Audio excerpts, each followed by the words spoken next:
नमस्कार नमस्कार नमस्कार शेतकरी मित्रांनो, नेक्स्ट जेन फार्मिंगवर मी अमोल काकडे तुमचं स्वागत करतो. जरा सकाळी लवकर वेळ काढला आणि हा व्हिडिओ अत्यंत महत्त्वाचा होता. कारण तुम्ही जे काही व्हिडिओ पाहताय डस्टिंग करताना आणि त्याच्यात बऱ्याचशा शंका कुशंका आहेत शेतकऱ्यांना की डस्टिंग कधी करायला पाहिजे, डस्टिंगचे फायदे काय, डस्टिंगचे तोटे पण आहेत. असं नाही की फायदे पण आहे पण तोटे आहे.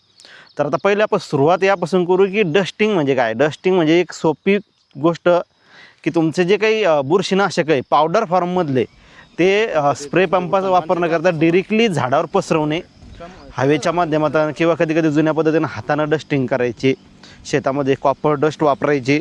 तर त्या पद्धतीला डस्टिंग म्हणजे आपण मराठीमध्ये धुरळीने म्हणतो की कोरडी पावडर शेतावर पिकांवर पसरून देणे. तर आता हे झालं डस्टिंग म्हणजे काय. आता डस्टिंग करायची कधी असते, तर आता डस्टिंग ही नेहमी करायची नसते कारण डस्टिंग नेहमी करणं हे तोट्याचं म्हणता येईल आणि एवढं त्याचं काही काम नाही. आता डस्टिंग करताना सोप्या टिप्स सांगतो तुम्हाला. हिवाळा आणि पावसाळा या ऋतूमध्ये जेव्हा पाऊस लागला आहे कंटिन्यू, झाडं ओले राहतात, झाडाच्या शेंड्यावर पाणी राहतं, पानांवर पाणी पसरलेलं असतं. आता मी तुम्हाला ते समोर दाखवतो. समजा आता हे बघा, हे असं ओलसर आहे पूर्ण पान. हे झाडं जे ओले आहे असं खोडावर बी ओले. आता हे इकडे पाहू शकता तुम्ही, असं पूर्ण ओले. तर जिथे ओल तिथे आपण डस्टिंग करायचं असतं. पण आता ओलं आहे आणि उठून यायचं आणि डस्टिंग करायचं असंही नसतं. याला एक कालावधी ठरलेला असतो. हवा नसताना सकाळी 7च्या आत, भले तुम्ही सकाळी 5:30ला का डस्टिंग करा ना, आणि संध्याकाळी 6-6:30 नंतर. आणि शक्यतो संध्याकाळी टाळायचं डस्टिंग, सकाळीच करायचं असतं 5-5:30पर्यंत. त्याच्याही मी मागचं तुम्हाला कारण सांगतो. कारण की डस्टिंग केल्यानंतर आपल्याला 4-5 घंटे त्याच्यावरून गेलेच पाहिजे. जर डस्टिंग करून 4-5 घंटे गेले नाही आणि जर परत पाऊस आला तर आहे ते आपलं बुरशीनाशक धुवून जातं, आहे ती पावडर धुवून जाते आणि मेहनत वाया जाते. आता डस्टिंगचा फायदा काय हे तुम्हाला सरळ सरळ सांगतो. डस्टिंगचा एकच फायदा आहे की शेत ओलं आहे, पाण्याचा पंप घेऊन म्हणजे फवारणी पंप घेऊन आपण पूर्ण रान फवारू शकत नाही. पाय फसताय आणि आपल्याला असं वाटतं की पिकांवर करपा किंवा वाटेवर मी बी जो काही रोग येण्याची आपल्याला शक्यता असती, भीती असती. कधी कधी डावणी, भुरी, पावडर मिल्ड्यू म्हणजे आपलं भुरीच, करपा, लेट ब्लाईट, अर्ली ब्लाईट, फळांवर चट्टे पडणे आणि सतत पावसाळा लागला आहे, 8-10 दिवस उघडेसना. आणि अशा ठिकाणी आपण जर पंप घेऊन गेलो आणि अवघड जातं आहे. आता चिखल आहे सपोज, आता हे समजा हे खाली बघा, पूर्ण रान असं चिखल झालं. हिच्या जर पंप चालवणं म्हणजे मजूर असो किंवा आपण असो, दोघंही माणसं आहे, अशा कंडिशनमध्ये त्रास होतो. पोटात गाठी येतात आमच्या विदर्भाच्या भाषेमध्ये. हेवी कामं जर अशा वातावरणात केले तर पोटात गाठ येणे, हे बरेचसे प्रकार, पोट दुखणं असं होऊ शकतं. तर ते टाळायचं असलं तर सोपा आणि प्युअर फॉर्म म्हणजे डस्टिंग जुन्या जमान्यातही चालत होतं, अजूनही चालतं. कंडिशन पाहून, मी काय सांगतोय, कंडिशन पाहून की उठसूट डस्टिंग करा हा मी सल्ला देत नाही. पण तुमची गरज पाहून की तुम्ही गरज ओळखा की नाही बा आपल्या शेतामध्ये आता पाणी लागून राहिला, 7-8 दिवस जर आपण डस्टिंग केलंच नाही तर आपले फळं खराब होतील, आपले पानं खराब होतील आणि आपण फवारणी पंप उचलू शकत नाही. तर मग अशा टायमाला, आता जसं ही सकाळची वेळ आहे, जेमतेम 7-7:30 झाले म्हणजे खूप उशीर झाला, हवा सुटली. तर हवा सुटायच्या आत कोणतंही कॉन्टॅक्ट फंजीसाईड आता वापरायचं काय असतं त्याच्यामध्ये, कॉन्टॅक्ट फंजीसाईड हे प्रश्न होते शेतकरी मित्रांचे.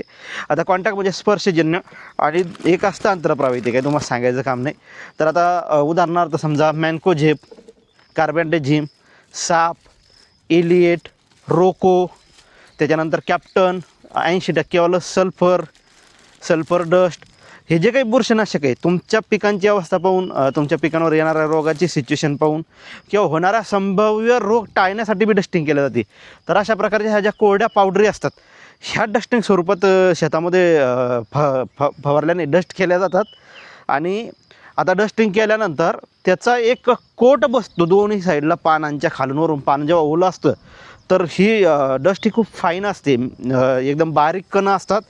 तर सकाळी सकाळी हवा नसताना जो काही प्रेशर बनतो त्या प्रेशरनं असे एकदम खालून वरून पूर्ण झाडावर एक लेअर म्हणता येईल आपल्याला, कॉन्टॅक्ट फंजीसाईडची लेअर जर तुमच्या शेतामध्ये भुरी येत असेल, टिपके येत असेल, फळांवर डाग पडत असेल, तर ते पूर्णच त्याला आवरण बसतं, मेणाच्या आवरणासारखं आवरण बसून जातं आणि ते जे बुरशीनाशक आहे ते त्या बुरशीला कंट्रोल करायला लगेच सुरुवात करतं. कारण की कॉन्टॅक्ट फंजीसाईड हा डायरेक्टली बुरशीच्या संपर्कात आल्यावर काम करायला लागतो आणि पूर्ण आवरण बसतात. आपण फवारणी करतो तेव्हा काय होतं, शक्यतो आवरण बसत नाही, वरूनच हे होतं सिस्टमॅटिक आंतरप्रवाही, म्हणजे आत शिरतं पानांच्या झाडाच्या. पण याच्यामध्ये काय होतं, डिरेक्टली वरून सरळ सरळ पूर्ण झाडावर एक बारीक पांढरा थर, जे काही तुमचे कलर असेल समजा डस्टिंगचा निळा पांढरा, तो त्याच्यावर बसतो आणि त्या झाडाला पूर्ण पूर्ण प्रोटेक्शन देतो. आता हा प्रोटेक्शन किती वेळापर्यंत देतो, एक 5 ते 6 घंट्यापर्यंत जर तुम्ही हे केलं तर तोपर्यंत त्याचं कार्य होऊन जातं आहे, म्हणजे त्याचं काम आपलं होऊन जातं. हां, मात्र तुम्ही डस्टिंग केली आणि 1-1.5 तासानं पाणी आला तर मात्र शेतकरी मित्रांनो ते फायद्याचं नाही, ते धुवून जातं, ते वॉशआउट होतं. तर एक कंडिशन पाहू शकतात आजची आमची अशी कंडिशन, आता वरती बघा आकाशाकडं, आता हे असं वातावरण आहे की 1-2 वाजेपर्यंत काही पाणी यायची सिच्युएशन नाही. तर अशा टायमाला जर सकाळी सकाळी डस्टिंग केली तर ती लागू होती.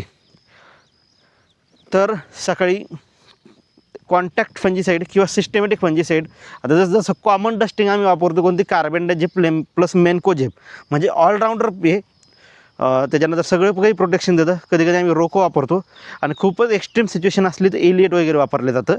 नंतर एलिएटवर जायची गरज बी पडत नाही, आपलं गरिबी साप पावडर उचलायची. साप म्हणजे कार्बेंडाझेप प्लस मेन्कोझेप, आणि कधी कधी कार्बेंडाझेप प्लस मेन्कोझेप सेपरेट घ्या, म्हणजे त्याच्यामध्ये पर्सेंटेज वाढून येतं बुरशीनाशकांचं. तर ते जरी तुम्ही धुरणी केली, मग तुमचं डाळिंब असू द्या, टोमॅटो असू द्या, कोणतीही बाग असू द्या, वेलवर्गीय असू द्या, कोणत्याही पिकावर कोणत्याही वेळी आपण डस्टिंग करू शकतो सिच्युएशन पाहून आणि गरजेनुसार. तर त्यासाठी आपल्याकडे पाहिजे असतो डस्टर पंप. तर आता डस्टर पंपामध्ये 2 ते 3 प्रकार आहे. मी जवळपास पहिले 4 स्ट्रोक वापरायचो, पण आता 4 स्ट्रोक डस्टर पंपाचा बी एक तोटा आहे आणि एक तेवढाच फायदा आहे. तर तुम्हाला पहिले फायदा सांगतो. 4 स्ट्रोक इंजिनमध्ये जास्त पॉवर जनरेट होती, जास्त हवेचं प्रेशर तयार होतं. तर कमी जागेतून, म्हणजे एक तास जर घेतला आपण असं डस्टिंग करायला, तर जवळपास 8 ते 10 तासांमध्ये एका टायमाला डस्ट चालल्या जाते, म्हणजे आपल्याला जास्त वेळ मारायचं काम नाही पडत. म्हणजे पॉवरफुल इंजिन, जास्त मारक क्षमता पावडरीची, जास्त कव्हरेज मिळतं. पण मग 4 स्ट्रोक डस्टिंग पंप उचलणं आणि फवारणी करणं काय, याच्यामध्ये काय फरक आहे, तर दोन्हीमध्ये काही फरक राहत नाही. तो उचलणं काय आणि पाणी मारणं काय, तर तो थोडासा तो वजनाला जास्त जड असतो, त्याला पेट्रोल लागतं, त्याची काळजी घ्यावी लागते. हे झालं 4 स्ट्रोक पंपाचे तोटे आणि फायदे कळाले तुम्हाला. आता दुसरा आहे तो बॅटरी पंप, ज्याचे मी व्हिडिओ केले होते. मी तिन्ही पंपांचे व्हिडिओ केले, कारण माझं काम आहे की तुमच्यापर्यंत थेट माहिती पोहोचवणं. तर आता तो बॅटरी पंप हा वजनाला हलका असतो, त्याच्यामध्ये रिमूव्हल बॅटरी येते आणि एवढा हलका असतो की सहज त्याचं वजनच मला वाटतं 3 ते 4 किलो असेल आणि डस्ट कॅपॅसिटी 4 ते 5 किलो त्याच्यात पावडर बसते. म्हणजे होऊन झालं तर 10 किलो वजन होतं आणि 10 किलो वजन घेऊन चिखलामध्ये चालणं एवढं काही जड होत नाही, म्हणजे लहान बाळ घेऊन चालायसारखं. तर तो वजनानं हलका आणि जवळपास 4 ते 5 एकर कवर करू शकतो एकाच टायमाला चार्जिंग केल्यानंतर. त्यामुळे 4-5 एकराच्या वर काही माणूस डस्टिंग करत नाही, कारण तेवढं काही आपलं क्षेत्रफळ नसतं. आणि फक्त तोटा नाही म्हणतात त्याचा, पण ते थोडा मग एक लक्षात ठेवा की 4 स्ट्रोकला जर वावरात 4 चक्रा मारल्या, समजा 4 रूम कवर केले, तर बॅटरीला 6 चक्रा मारावं लागेल, म्हणजे थोडंसं तास कमी घेईन ते. जिथे समजा यानं 10 घेतले तिथे ते 5 तास एका टाईमाला घेऊ शकतं. तर थोडंसं 2 चक्रा आपल्या दुप्पटनं चक्रा वाढू शकतात, पण मग तो काही एवढा तोटाच नाही, कारण चालताना 4 स्ट्रोक पंप घेऊन 4 चक्रा करणं एवढं जड जातं, त्यापेक्षा बॅटरीनं चालणं खूप फायद्याचं आहे. आता कधी करू नये डस्टिंग, सतत पाणी चालू आहे, पाणी उघडायचं नाव घेत नाही, तर डस्टिंग करायची नाही. त्याच्यानंतर पाऊस नाही, झाडं ओले नाही आणि डस्टिंगची गरज नाही, त्यावेळेस आपला साधा पंप उचला, डस्टिंग करा. त्याच्यानंतर हवा सुटली, आता सध्या हवा सुटली, पानं झाडं हलत आहे, तरी डस्टिंग करू नये. अर्ध्याच्यावर डस्ट दुसऱ्याच्या शेतात निघून जाईल किंवा हवेत निघून जाईल. त्याच्यानंतर आता डस्टिंग करायची कशी, तर डस्टिंग ही हवेच्या उलट दिशेने करायची. समजा हवा जर अशी वाहते तर आपण याच्या उलट मागे चालायचं, म्हणजे ती डस्ट पुढे जाते, जेणेकरून आपल्या चेहऱ्यावर इफेक्ट होत नाही. हां, हवा नसताना जर तुम्ही डस्टिंग केली ते कव्हरेज प्रॉपर मिळतं आणि तोंडावर उडत नाही. पण थोडी नॉर्मल हवा सुटल्यासारखं तुम्हाला जर वाटलं तर मग हवेच्या विरुद्ध दिशेनं आपण चालायचं, तोंड पुढं करायचं, अशा प्रकारे चालत राहायचं, जेणेकरून ती डस्ट पुढे जाईल आणि आपण मागे राहू. तर एवढी काळजी घ्यायची आणि गरजेनुसार डस्टिंग करा. त्याच्यामध्ये डस्ट पावडर कालवायची असते. आता कधी काय होतं, मॅनकोजेब साप किंवा ह्या पावडर किलो महाग असतात आणि 2-2 एकर आपल्याला कवर करायचं असतं. खाली ओलं असतं, आपला स्पीड कमी पडतो चालायला,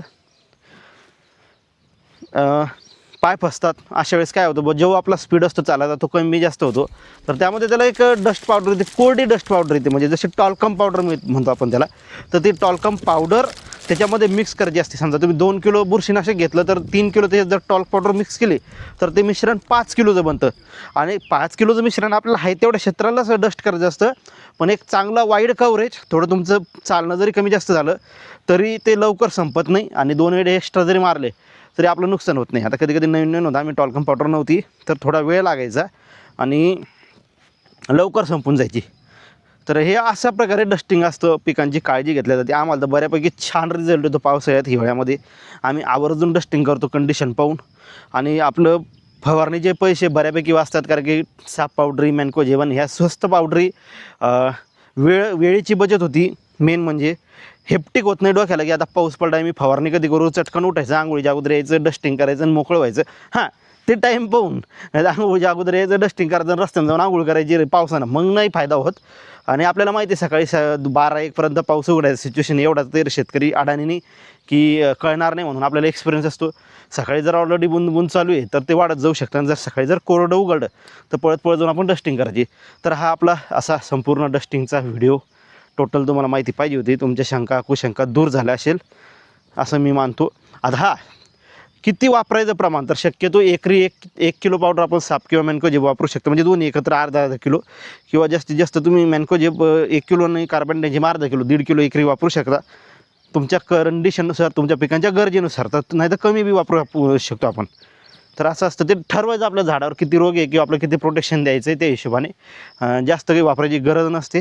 मॅक्झिमम 1.5 किलोपर्यंत प्रति एकर रिकमेंडेशन आहे. म्हणजे रिकमेंडेशन म्हणजे आमच्या अनुभवाचं रिकमेंडेशन आहे, असं काही त्याला मोजमाप नाही आहे. तर डस्टिंगची ही संपूर्ण माहिती तुम्हाला कशी वाटली नक्की सांगा. अजून काही जर तुम्हाला पाहिजे असेल तर नक्की सांगा. आणि एक गुड न्यूज घेऊन मी लवकरच येतो आहे एक शेतकऱ्यांच्या सेवेसाठी. Next gen farming solutions dot म्हणजे नाव असेल अजून काहीतरी. एक नवीन गोल्डन सुरुवात होणार आहे आणि ते सर्व शेतकऱ्यांचे फायद्याचे असणार आहे. आणि हां, ऑब्वियसली माझाही फायदा असणार आहे, कारण की शेतकऱ्यांची सेवा बी करायची आणि स्वतःचं बी त्याच्यात नुकसान नको व्हायला, हे माझं नेहमी असतं. कारण की मनापासून आपण जर काम केलं तर नक्की शेतकरी आपल्याला साथ देतील. आणि तुम्ही माझ्या नेक्स्ट जेन फार्मिंग सोल्युशन्स जे काय असेल डॉटला नेहमी साथ द्याल अशी आशा बाळगतो. आणि लवकरच 1 महिन्याच्या आत तुमच्या सेवेत घेऊनच येईल. तर व्हिडिओ आवडल्यास लाईक, शेअर, सबस्क्राईब, फॉलो करा मंडळी. धन्यवाद. राम राम.